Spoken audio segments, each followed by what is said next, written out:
సాధారణంగా మన ఊళ్ళో ట్రాన్స్ఫార్మర్ పాడైందే అనుకోండి, ఎలక్ట్రిసిటీ డిపార్ట్మెంట్ వాళ్ళు ఒక వ్యాన్ మీద కొత్త ట్రాన్స్ఫార్మర్ తీసుకొస్తారు. వాళ్లే బిగించి విద్యుత్ని పునరుద్ధరించి వెళ్ళిపోతారు.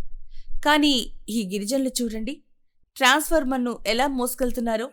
దాదాపు 200 నుంచి 300 కేజీల బరువుండే సింగిల్ ఫేజ్ ట్రాన్స్ఫార్మర్ ఇది. దానికి జట్టి కట్టి భుజాలపై మోస్తూ కొండలు గుట్టలు ఎక్కేస్తున్నారు. ఈ కష్టమంతా వారి గ్రామానికి కరెంటు తీసుకొచ్చేందుకే.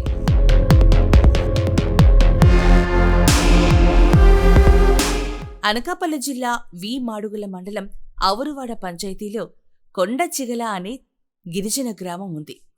ఇక్కడ 6 ఆదివాసీ కుటుంబాలు జీవనం సాగిస్తున్నాయి. ఈ గ్రామానికి రోడ్డు సౌకర్యం ఏవీ లేదు. అందువల్ల ఇప్పటి వరకు అక్కడ కరెంటు సౌకర్యం కూడా లేదు. దీపాల వెలుగులోనే జీవనం సాగిస్తున్నారు. తమ గ్రామానికి విద్యుత్ సౌకర్యం కల్పించాలని కొన్నేళ్లుగా మండలాఫీస్ చుట్టూ తిరుగుతూనే ఉన్నారు. మొత్తానికి అధికారులు కరుణించారు. కరెంట్ లైన్ వేయడానికి ముందుకొచ్చారు. కానీ ఎలా? ట్రాన్స్ఫార్మర్తో పాటు కరెంటు పోల్స్ ఆ గ్రామానికి తీసుకెళ్లడం ఎలా అనుకున్నారు? మేమున్నాం కదా సార్, మేం మోసుకెళ్తాం అని ఆ గిరిజనులే ముందుకొచ్చారు.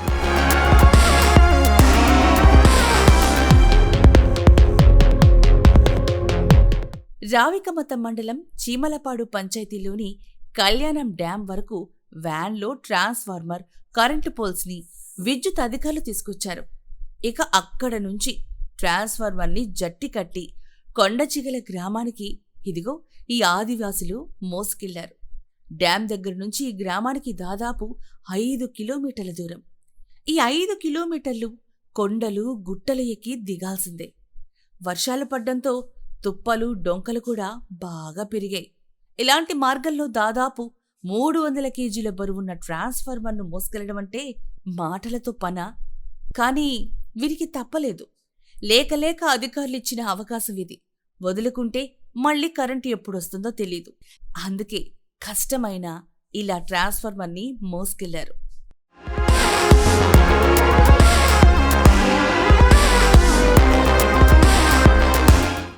ఒక్క ఈ గ్రామానికి మాత్రమే కాదు, ఉమ్మడి విశాఖపట్నం జిల్లాలోని చాలా ఆదివాసీ గ్రామాలది ఇదే పరిస్థితి. దాదాపు 15 ఏళ్ల క్రితం కూడా పాడేరు, హుకుంపేట, అరకు వ్యాలీ, అనంతగిరి, డుమ్రిగూడ, చింతపల్లి, గూడెం, కొత్తవీధి, జీ మాడుగుల, కొయ్యూరు తదితర మండలాల్లో చాలా గ్రామాలకు ఇలాగే ట్రాన్స్ఫార్మర్లను ఆదివాసీలే మోసుకెళ్లారు. విచిత్రమేంటంటే ఇప్పటికీ అక్కడ పరిస్థితి ఏమాత్రం మారలేదు.